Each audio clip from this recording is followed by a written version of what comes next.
Hi, this is Beth, and I'm just popping in here for a few minutes today to introduce you to the scrap journal, give you a quick overview of what that is, and to invite you to my 2026 scrap journal class. So, what's a scrap journal?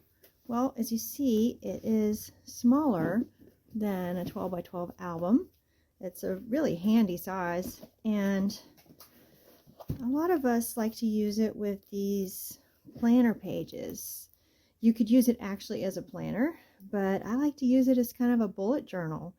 And I refer back to this a lot when I want to figure out when something happened, when I did something. Uh, it can be relaxing at the end of the day to just kind of jot down what happened. Now, I don't write in this every day, and there's no pressure to. I usually like to catch up a week or two at the time. We do tend to forget things pretty quickly, so you don't want to get behind. Let me give you an example. I went back and tried to do 2021. I tried to do 2019, 2021. I don't know. For a while there was just odd years. I don't know why. But it was really hard to fill in months and months later. I did this because this was the year that I got married, and I wanted to. I even had just planner pages back to back without necessarily pictures in between for a while. I just wanted to journal that year, and things like let me get here, like shopping for the dress, like buying the ring, like meeting with the photographer, things like that. So I did go back and catch up on some of this and haven't quite finished, but but I really am glad I had this. And what I did was I copied it from other calendars and things that I had written down, but it's hard to recreate something. So that's why I want to help you get ready for 2026. If you're thinking about journaling 2025, I really don't recommend it. It's just hard to go back months and months. You can also just use these for a small format album if you want to.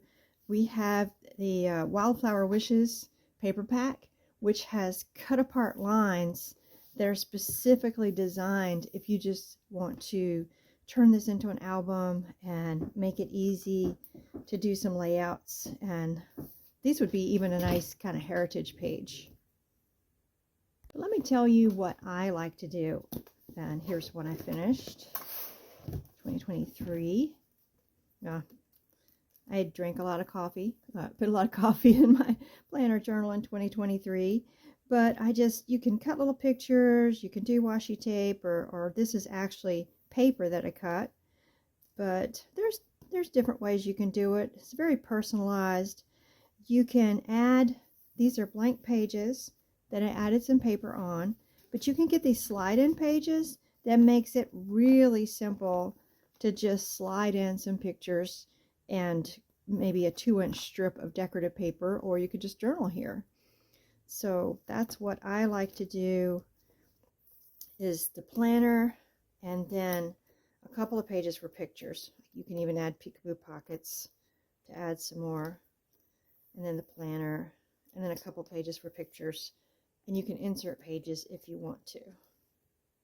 I have found that having the in-between pages pre-decorated really helps me catch up on pictures. Oh, and by the way, I use this for my 12 by 12 album is the bigger events, the things that I want to show family.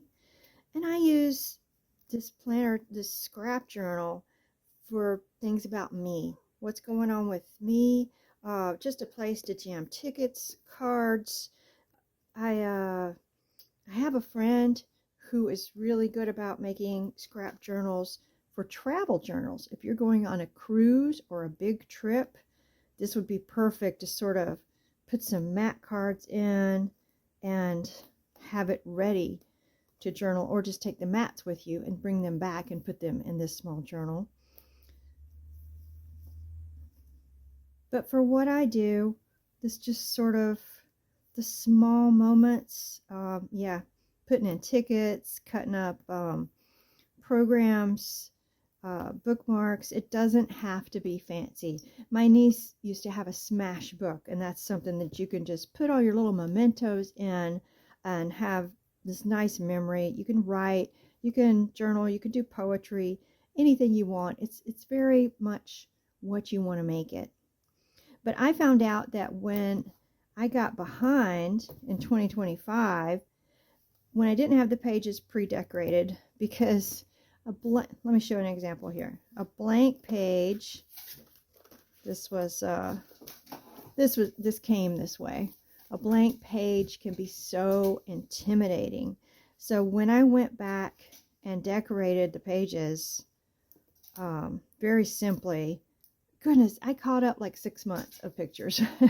So I recommend not to do that, not to get so behind, but to pre-decorate them, and that's what we're going to do in our class. Haven't made my sample yet because I don't want to spoil the surprises, but basically in my class you need to bring your scrap journal for 2026, and I have links in the show notes for where to get that, and an extra set of pages besides the one that comes with the planner bundle. And then I'm going to provide you this sort of all year round holidays paper pack, and the cutting guide and the class, and it's going to be recorded. And so I'm going to teach you how to pre-decorate all your pages so that you will be ready for next year. The supplies list and information to sign up for the class is in the show notes. The class includes directions, a live class with me. I will mail you this paper pack and some extra cardstock that you're going to need, and then probably email you the cut guide, the instructions. I'm going to record the class just in case you can't make it. So I hope you will sign up. It's limited spaces because you can't get this paper pack anymore. So the number is limited. I hope you will join me, and I will see you later.